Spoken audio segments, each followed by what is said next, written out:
Drew hates her, and I want her ass dead for what she did to my father. It's time for Monet to go. She sent someone to kill your mother. You think she won't do that again? D, what are you asking me right now? When Monet asked Tariq in season 1 which one of her kids could she trust the most, little did she know Tariq would be the only one who would remain loyal. Each and every single one of the Tejadas has betrayed Monet or gone behind her back for their own selfish gain or self-preservation. None more so than Diana, who's growing up super fast, becoming very much her own woman, stepping into her power. She has no choice. She's been pushed in that direction, so it's time to become the boss she's groomed to be. So those were the words of Latoya, who plays Diana post season 3, about how her character has grown as a person, but how she's been forced to grow through what she's been taught and through what she's experienced. Hence why after season 2 I've been saying Diana has the potential to be the most dangerous Tejada, and she certainly showed why in season 3. But the savage move that she put into motion with Drew means that there's going to be a big showdown at some stage in season 4 where Monet finds out the truth. It's just the aftermath which is quite messy, because we are going to see Tariq versus the Tejadas, no doubt, but I can even see a scenario where it's all geared up for the Tejadas to be against each other when the truth is revealed. So I can even see a scenario where Monet and Tariq put 2 and 2 together and get back on one team. But again, further thrown into conflict by Tasha being the one who tried to kill Monet. You've then got Kane, who's always been Mama's boy, who will always side with his mother. So you can even see a scenario where it's Monet and Kane versus Drew and Diana. So you can see why it's a bit of a messy situation. And we all know how power like to roll. They're always going to throw major twists and curveballs. So could Diana or Effie be pregnant either with Tariq or Kane being the father? So in the rest of this video, we're going to be looking at how Diana is slowly becoming the most dangerous Tejada, how she plucked up the courage to make the move she made, and then we're going to come to some thoughts and theories that could completely turn this war and revenge upside down in Power Book 2 Ghost Season 4. Now from day 1, it's clear who was in charge, with Monet keeping Diana close and mentoring her in the street game, so Diana was able to stand on her own ground in a man's world. Diana may not have always agreed with Monet's ways, but it's always been out of tough love. Like she said in season 1, it was easy for her to get her in these streets, and she was preparing her for the dangers that come with it. Threats can come with betrayal, love, law enforcement, and so many more. We then saw Diana using all the skills Monet taught her early on, but it was clear that Diana wanted to go to school, and in doing so we learned early on how far she was willing to go to get what she wants. Although she wasn't as smart as she thought she was during the early stages of Ghost, she was still learning and coming to terms of who she was becoming. Trips to Stansfield and having Lorenzo tell Monet she should let Diana go to school was shut down at every single turn, because she was the one who was in control. That was until Diana decided to take control over her own life along with Drew. She wanted to go to school and hustle, and basically do what Effie did, but that quickly changed in season 3. Diana finally got her wish when Lorenzo paid for a tuition to go to Stansfield, but being born into a family whose life revolves around the street game, she could never escape, especially considering Stansfield was basically paid through drug money. This was followed up with her being caught on Stansfield's rooftop cameras, then being handcuffed, being slapped on her wrist. This was the moment where she knew she wanted out, even if it meant changing schools and moving to a different city, but again, shut down by Monet, who was back in control. Now there are moments in your life where you're put into a situation where you're going to have to pick one or the other, and it's going to be the most difficult decision you've ever made, because it really is going to be life-changing. Nothing's ever going to be the same after you make that decision, because that decision you make won't just impact yourself, it's going to have a knock-on effect on your whole family and those connected. You know what? Fuck both of them. They're never gonna see us coming. There were 2 moments in episode 10 which solidified the end of the road for everybody's double life, and where they had to accept their fate. For Tariq, it was Tommy telling him you're either a civilian or a gangster. For Diana and Drew, it was Kane telling Drew he is no NBA housewife, and Diana isn't a college chick, but they did try and make one final move to free themselves and take back their independence. The move that they were about to make really was savage. They planned to take Monet off the map by manipulating Tariq in taking out Monet, while Kane takes out Tariq, and this is what Latoya said on her plucking up the courage to make that move. After finding out she was the one who pretty much killed her father, that was the final straw, but then of course you see that car scene right before the plan happened. She realizes for the first time when Monet says all of that stuff to her in the car. It's for the first time Diana feels as if she's been seen by her mother, genuinely.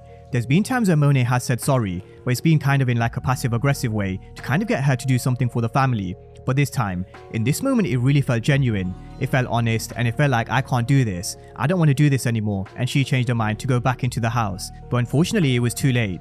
Now I do have to agree, Monet has been apologetic in the past, but only when she needed something from Diana. A classic example was coming to Diana when she needed the help with Detective Whitman. At this moment in time in Ghost, Monet blamed her for Zeke's death, and she was completely frozen out of the family.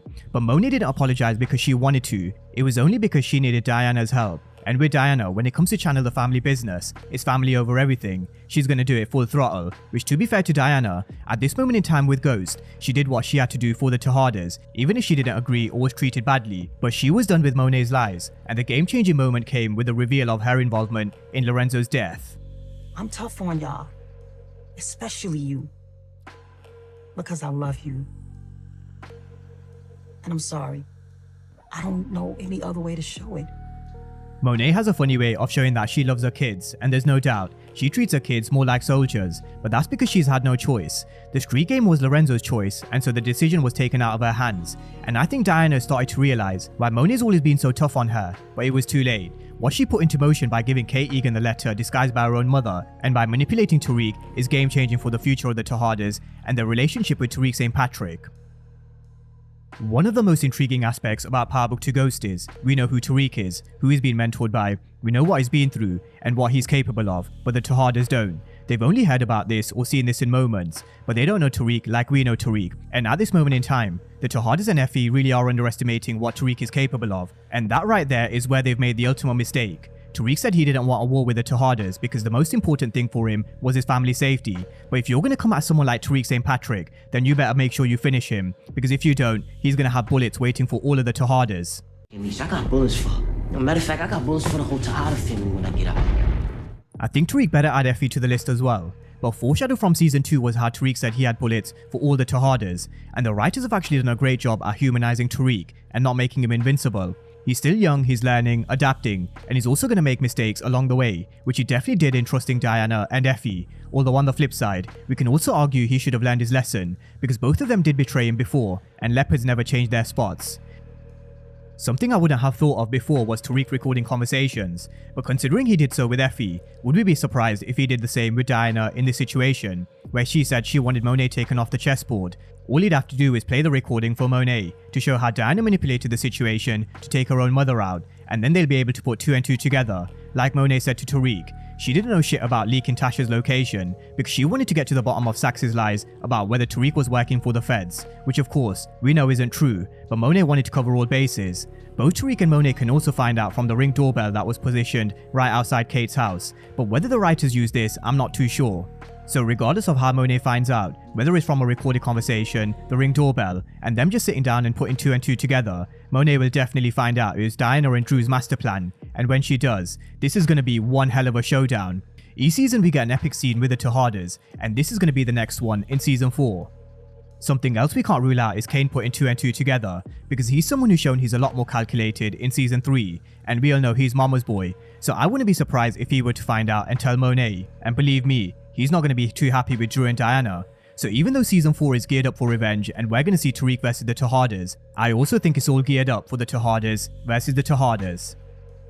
Now at this moment in time, as we go into season 4, Monet's in critical condition, and we don't even know what state Monet's going to be in when she eventually gets back on her feet. Will she have a different outlook on life, and could she change?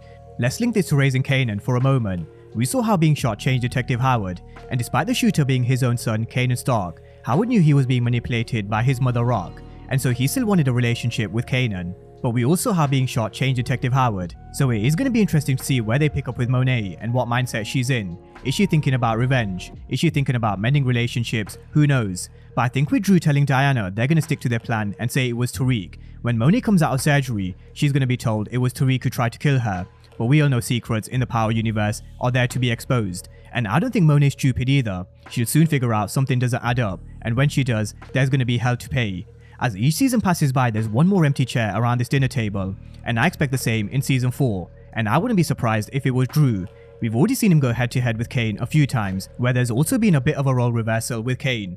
Drew's been the character who's become a bit more hot-headed, making impulsive decisions, such as attacking the Russians without any solid evidence, which made them retaliate at Lorenzo's funeral, and I do expect someone to pay the price for what happened to Monet, either Drew or Diana. Now, let's completely turn this upside down, because we all know the writers love to throw curveballs. So what if in season 4 we come across a scenario where Diana's pregnant with Tariq being the father?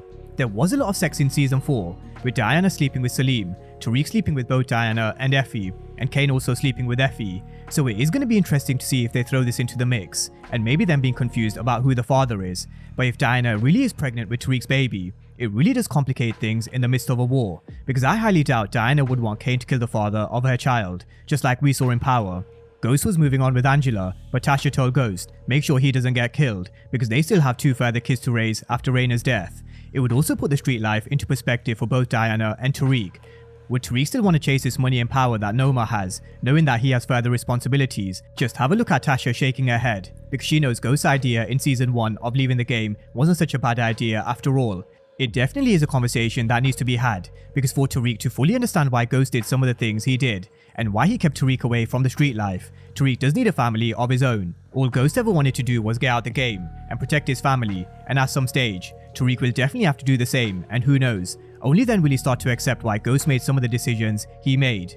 So there definitely is a lot to consider when it comes to this war between the Tejadas and Tariq, because I don't think it's just simple as straightforward as Tariq versus the Tejadas. I do feel there's a showdown that needs to be had with Monet finding out the truth, and I'm expecting some major twists and curveballs that just complicates this war, and maybe Diana or Effie being pregnant could be one of them. We also need to consider Tasha's role, because she's now free to roam the streets of New York without having to look over her shoulder to worry about Tommy. So there's also the angle of Tasha saying Patrick, who was Monet's shooter. But drop all your thoughts and theories down below in the comment section, because there's certainly a lot of directions the writers can take this in for season 4. And as always, thank you guys for watching, and I'll see you next time.